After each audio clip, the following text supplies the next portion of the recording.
Добре дошли в курса по застрашени занаяти и тяхното документиране чрез използване на нови цифрови технологии.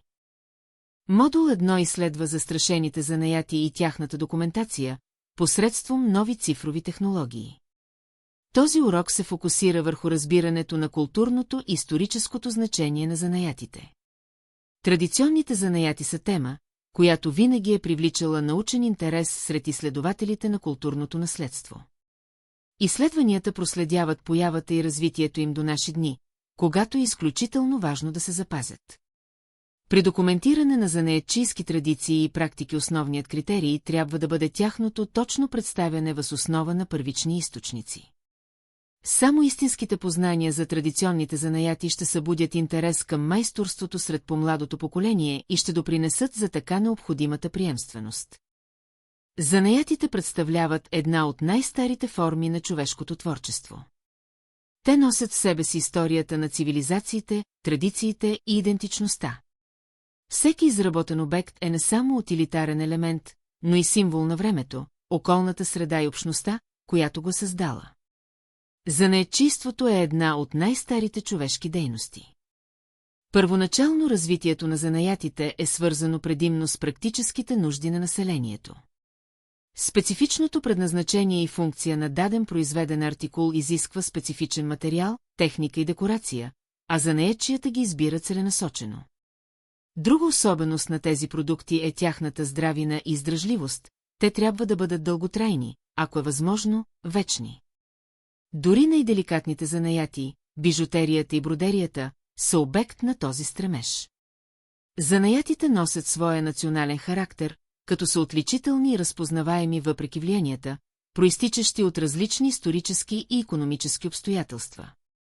Това важи за тъкачеството, бродерията, дърворезбата, керамиката, златарството и дъра. Занаятите са част от историята, традициите и идентичността на конкретното село, за което са характерни.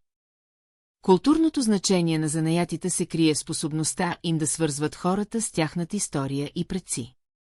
Традиционните занаяти често възникват от ритуали, вярвания и социални практики, които определят общностите, оформяйки колективната им идентичност.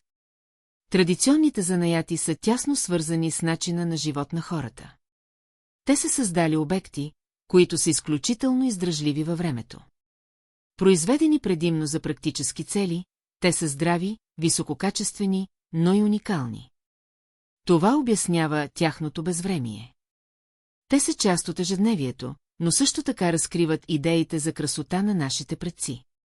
Поради символичното си значение занаятите са част от културата на общностите.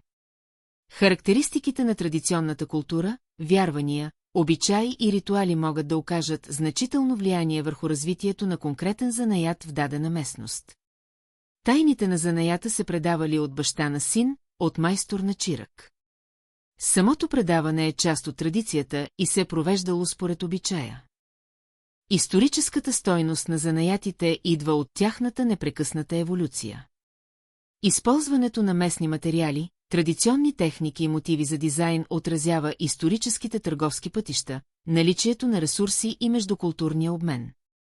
Всеки регион има свои специфични характеристики, които влияят върху развитието на някои занаяти, които стават най-типични и представителни за този регион.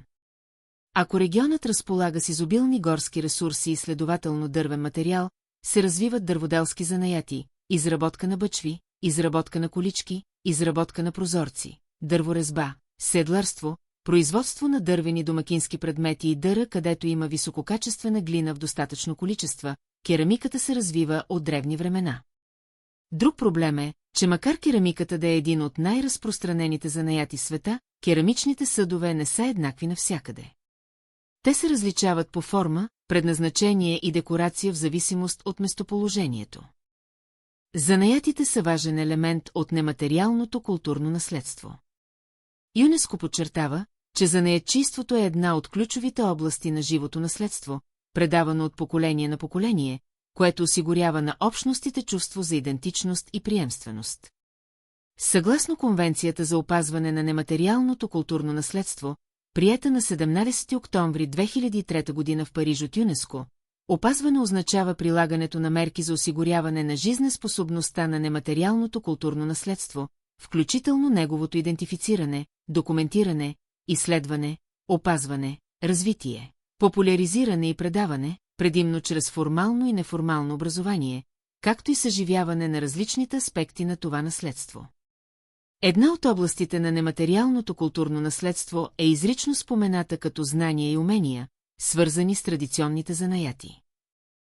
Много занаяти също отразяват социално-икономическите структури на своето време, от селски домашни предприятия до градски занаятчийски гилдии. Разбирането на тези модели разкрива как обществата са организирали производството, търговията и ученето през вековете. В традиционното общество занаятчиите са били високо ценени. Разбира се, че майсторството не се ограничава само до упорит труд, а изисква и талант. Системата, която съществува в България, 3 етапа в усвояването на занаята, осигурява непрекъснатост. Всяко следващо ниво показва нарастващи знания, умения и опит. Първото и най-ниско ниво е това на чирака. Чираците имат само основни знания и умения и работят под прякото наблюдение на майстор. Те работят и учат няколко години. Следващото ниво е кълфа, а най-високото е майстор. Още през 19 век всички градски центрове са имали отделни гилдии, чието препитание е било занаятчийско производство. Всички занаятчии са обединени в занаяти, на български еснав. Те имат свои собствени устави, провеждат редовни срещи и поддържат средства за подкрепа на колегите си, училищата и други обществени нужди. Занаятчийската гилдия е ръководена от най-образованите, уважавани и опитни майстори, които се радват на добра репутация както в общността, така и сред местните власти.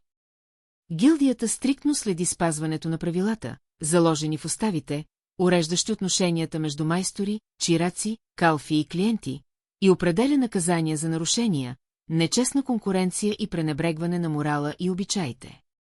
Гилдията присъжда на калфите титлата майстор след успешно полагане на изпит.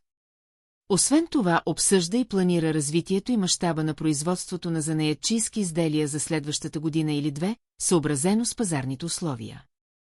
Символичните значения на ръчно изработените предмети надхвърлят тяхната физическа форма. Например, тъкани шарки, керамични символи или бродерийни мотиви често представляват плодородие, природа или духовна защита. Заедно с практичността и целенасочеността е и красотата на предметите, форма, орнаменти и, разбира се, тяхната символика. Нашите предци са вярвали в магическите свойства на растителните и зооморфните изображения. Геометричните символи също носят значение. Бродерията и бижутата са и амулети. Жените се чувствали защитени от символите, бродирани по дрехите им, и бижутата, които носели. Освен декоративната си функция, бижутата имали и магическа и символична функция – да защитават от зло, да носят здраве и плодовитост и да привличат късмет. Създаването на ръчно изработени предмети служи и като средство за разказване на истории и запазване на паметта, записване на преживяванията на общността и предаването им визуално чрез модели, форми и техники. Важно е да се възприемат традиционните занаяти в цялата им сложност и многопластова природа, винаги в зависимост от контекста. Те се идентифицират не само със създадените специфични обекти и познаването на технологията и последователните етапи на тяхното производство, което идва от миналото. В по-общ смисъл те са наследените знания и опит на общността. При изучаването на застрашени занаяти е от решаващо значение да се признае, че тяхната стойност се простира отвъд естетиката или функцията, те са живи архиви на колективната памет и културното многообразие. Те съхраняват традициите на ежедневието и духа на предишните епохи, като предоставят информация за икономическите нужди и техническите умения и способности на нашите предци. Днес, с технологичния напредък, някои от тях са се променили, докато други вече не съществуват или изчезват. Някои примери от България са ръчната подготовка на суров памук за изработка на памучна прежда, изработка на текстилни изделия от козя прежда, изработка на каруци, седларство и дъра. Една от причините е обезлюдяването на села и малки градчета, където са работили занаятчиите. Ако техните знания и умения не бъдат предадени на по-младите поколения, традицията ще бъде загубена. Недопустимо е занаятите да се превръщат в изчезващо културно наследство. Дигитализацията им е начин да ги направим известни, изучавани и запазени. Това е възможност за тяхната защита и развитие. Това разбиране формира основата за усилията за дигитално документиране и опазване на тези традиции за бъдещите поколения. По този начин старите занаяти ще имат своето място не само като спомени, като истории, представени в музейни експонати, но и като необходим натрупан и предаден опит, не само творчески, но и житейски опит, част от знанието и разбирането на света. Благодаря за вниманието. Моля, преминете към следващия урок, който ще изследва видовете и контекста на застрашените занаяти.